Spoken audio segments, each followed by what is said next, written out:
কিচেনে আপনাদের সকলকে স্বাগত। বন্ধুরা, আজ আমি করে দেখাবো সয়া ফিঙ্গার। এই সয়া ফিঙ্গারটা কিভাবে বানাই আপনারা দেখতে থাকুন। প্রথমে উনানে কড়াই বসিয়ে তাতে পরিমাণ মতো জল দিলাম। জল দিয়ে এবারে সয়াবিনগুলোকে আমি জলের মধ্যে দিয়ে দিলাম। জলের মধ্যে দিয়ে বন্ধুরা আমার সিদ্ধ হয়ে গেছে, নামিয়ে নিয়ে এবারে জলটা আমি চিপে চিপে একটা পাত্রে সয়াবিনগুলোকে রাখছি। এইভাবে সমস্ত সয়াবিনগুলোকে আমি জল চিপে একটা পাত্রের মধ্যে রেখে দেব বন্ধুরা।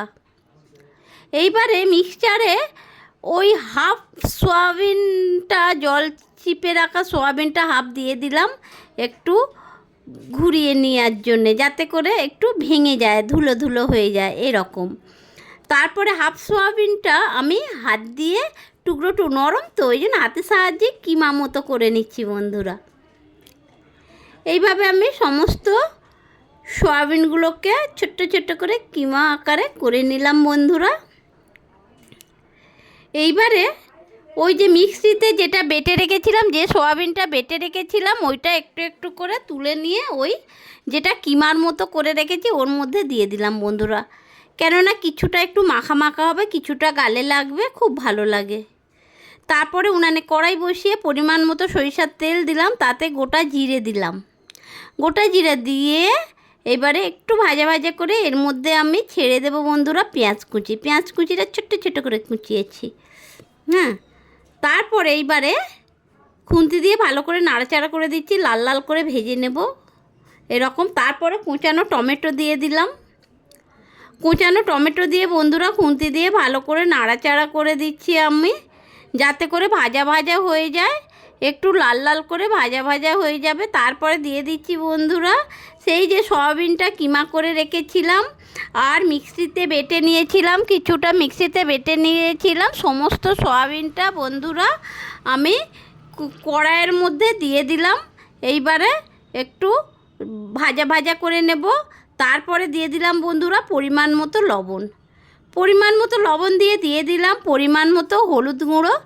হলুদ গুঁড়ো দিয়ে বন্ধুরা দিয়ে দিলাম আদা রসুন বাটা। আদা রসুন বাটাটা দিয়ে এবারে খুন্তি দিয়ে ভালো করে কষাবো বন্ধুরা। কেননা জানেনই আদা রসুনের একটা কাঁচা গন্ধ থাকলে ভালো লাগবে না, সেই জন্য একটু আমায় সময় নিয়ে ভালো করে এই সয়াবিনটাকে কষাতে হবে বন্ধুরা। এইভাবে আমি নেড়ে চেড়ে ভালো করে কষিয়ে নিচ্ছি, কেননা না হলে ধরে যেতে পারে বন্ধুরা, এই জন্যে ভালো করে আমি ভাজা ভাজা করে নিলাম। তারপর এর মধ্যে দিয়ে দিলাম ওই সয়াবিনটা, যেটা আমি মিক্সিতে ভালো করে ভেজে গুঁড়োর মতো করে রেখেছিলাম। মিক্সিতে বাটা সয়াবিনটা দিয়ে একটু নাড়াচাড়া করে বন্ধুরা এর মধ্যে দিয়ে দিচ্ছি আমি আলু মাখাটা দিয়ে ভালো করে নাড়াচাড়া করে নিলাম। তাও আমার হয়ে এসেছে বন্ধুরা। এইবারে এর মধ্যে আমি দিয়ে দেব বন্ধুরা পরিমাণ মতো গরম মশলা দিয়ে দিয়েছি। এইবারে আমি ফিঙ্গারের মতো লম্বা লম্বা করে শেপ করে নিচ্ছি বন্ধুরা।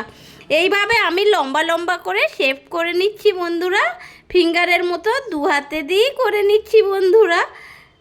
আমার হয়ে গেছে ফিঙ্গারের মতো শেপ করা সয়াবিনগুলো। তারপরে দুটো ডিম ভেঙে নিচ্ছি বন্ধুরা। দুটো ডিম ভেঙে নিয়ে আমি এটাকে একটা চামচ দিয়ে একটু পরিমাণ মতো লবণ দিয়ে ফেটিয়ে নিলাম। এইবার এই ফেটানো ডিমের মধ্যে যে লম্বা করে আমি সয়াবিনটাকে ফিঙ্গারের মতো বানিয়ে রেখেছিলাম ওইটাকে ডুবিয়ে ডিমের গোলার মধ্যে ডুবিয়ে তারপরে আমি এটাকে বন্ধুরা করে দিচ্ছি কি ওই ব্রেড ক্রামে একটু মাখিয়ে নিচ্ছি বন্ধুরা। আগে ডিমের গোলার মধ্যে ডুবিয়ে নিয়ে ব্রেড ক্রামে মাখিয়ে দিচ্ছি, যাতে করে ক্রাঞ্চি ভাবটা হয়, বেশ সুন্দর লাগবে।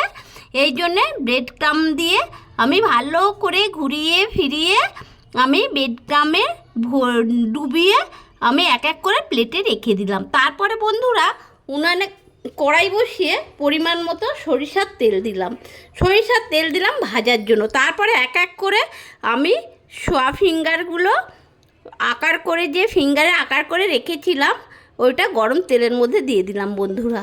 দিয়ে তুলে নিলাম একবার।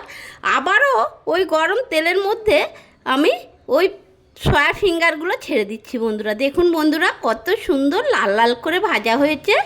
এইবারে আমি খুন্তি দিয়ে এক এক করে একটা পাত্রের মধ্যে তুলে রাখলাম বন্ধুরা। এবারে যে অল্প স্বল্প ছিল সেটাও আমি শেষে তেলের মধ্যে দিয়ে দিলাম বন্ধুরা। দেখুন বন্ধুরা এটাও লাল লাল করে ভেজে নিয়েছি। এবারে একটা পাত্রের মধ্যে তুলে নিলাম আমার সয়াবিন ফিঙ্গার রেডি বন্ধুরা। সস দিয়ে পরিবেশন করেছি, কত সুন্দর হয়েছে দেখুন বন্ধুরা।